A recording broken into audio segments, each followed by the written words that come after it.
George Soros is one of those names that, depending on your perspective, either conjures admiration for a man who mastered global finance or scorn for a figure who some believe exploits entire economies without remorse. His reputation is built on a string of high-profile trades, but none looms larger than the events of September the 16th, 1992, Black Wednesday. That was the day Soros reportedly broke the Bank of England and netted a cool $1 billion. Not bad for a day's work, though one imagines the phrase "cost of doing business" might elicit a groan from the Bank of England officials who spent months sweeping up the financial wreckage. Today has been an extremely difficult and turbulent day. Massive speculative flows have continued to disrupt the functioning of the exchange rate mechanism. At the heart of this story is a collision of overconfidence, structural weakness, and one man's ability to spot an opportunity so glaring that it might as well have been delivered with a neon sign. It was in excess of $1 billion of profits. Over the last 15%! But to understand the audacity of Soros's move, you first have to grasp the precarious situation in which the United Kingdom found itself in the early 1990s. The European Exchange Rate Mechanism, ERM, was the scene of the crime. Dreamt up as a precursor to the euro, the ERM sought to create monetary stability among European currencies by pegging them to each other within narrow margins. Nations would align their exchange rates, setting the stage for deeper economic integration. But for the UK, joining the ERM was always a gamble. The British pound was pegged to the German mark, which was rapidly emerging as the linchpin of European monetary policy. To stay in the ERM, the UK had to commit to defending the pound's value against the mark, come what may. Unfortunately for the UK, come what may arrived with the force of a wrecking ball. It looks to me like in a number of situations you can take a position against a currency or make a statement, and the whole country falls apart. Well, it's a tremendous sense of responsibility, actually. The British economy at the time was in a rough patch, by which I mean it looked like a boxer on the ropes, waiting for the referee to call the match. Inflation was still uncomfortably high after the excesses of the 1980s, and the housing market had collapsed, leaving thousands in negative equity. GDP growth had stagnated, and unemployment was on the rise, reaching nearly 3 million by 1992. Adding insult to injury, the UK's economic fundamentals simply didn't align with Germany's, which was dealing with its own challenges following reunification but maintaining higher interest rates to combat inflation. For the Bank of England, defending the pound meant propping it up in line with ERM requirements, even as market realities screamed that the currency was overvalued. Interest rates were the first tool in the arsenal.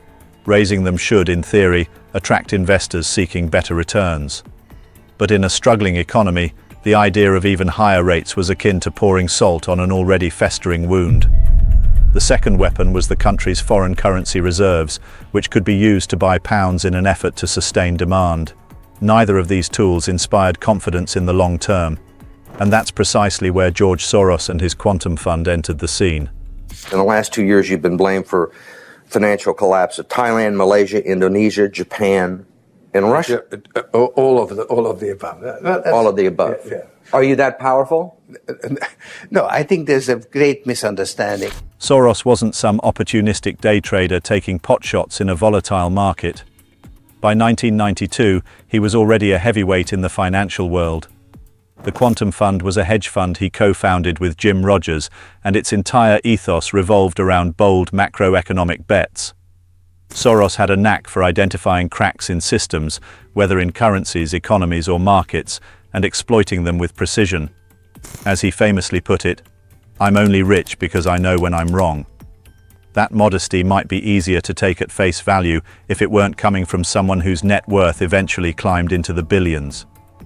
Soros had been watching the ERM with a sharp eye. To him, the situation in the UK was unsustainable. The pound was clearly overvalued relative to the German mark, and the UK's reserves were insufficient to hold the line indefinitely. More importantly, Soros understood something that policymakers often fail to grasp in moments of crisis. The Prime Minister of Malaysia said that the region spent 40 years trying to build up its economy, and along comes a moron like Soros with a lot of money and it's all over. He called you a criminal. It's easier for him to blame an outside force than to admit that they were mismanaging their economy and their currency. Markets don't operate on logic alone. Sentiment and momentum are just as powerful. Once traders sense blood in the water, the frenzy begins, and it becomes nearly impossible to stop. And so, the plan was set. Soros's Quantum Fund began shorting the pound.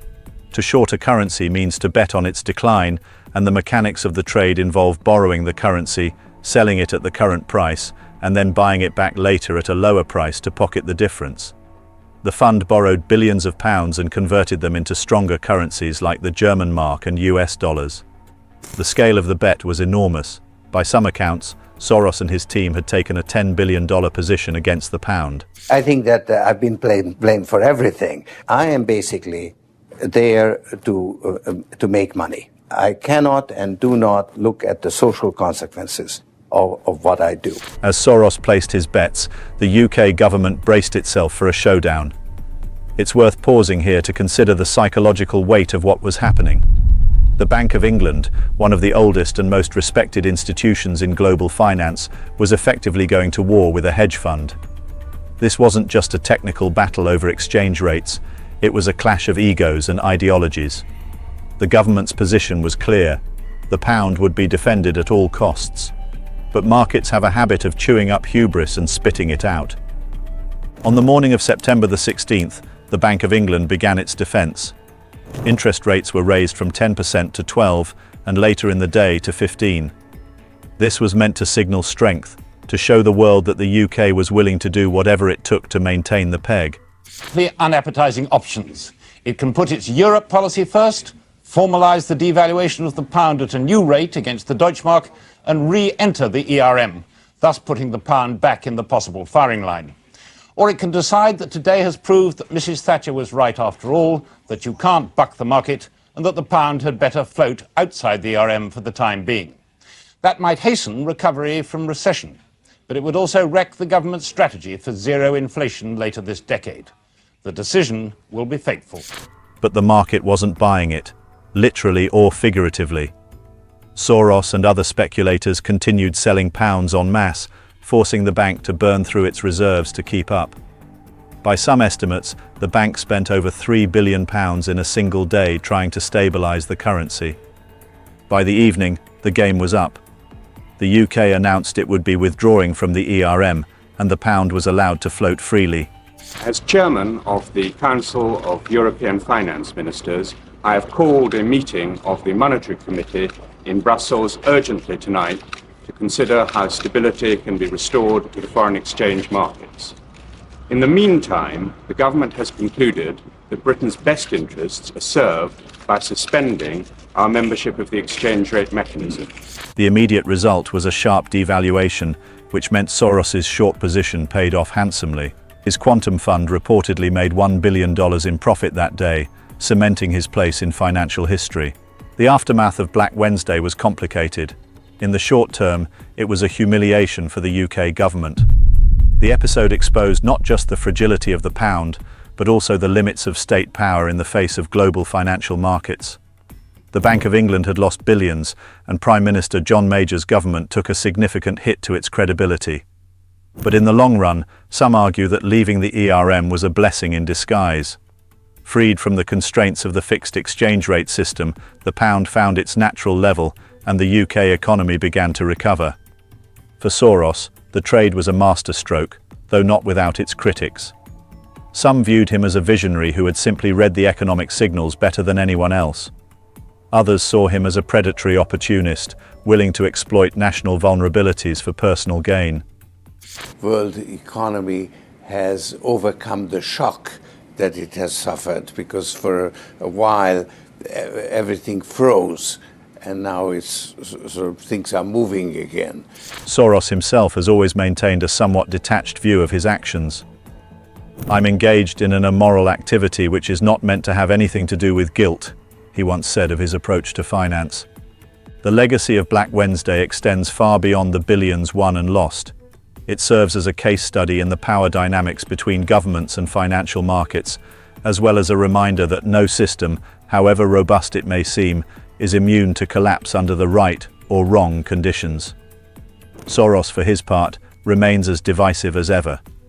To some, he's a hero of market efficiency. To others, a symbol of unchecked greed.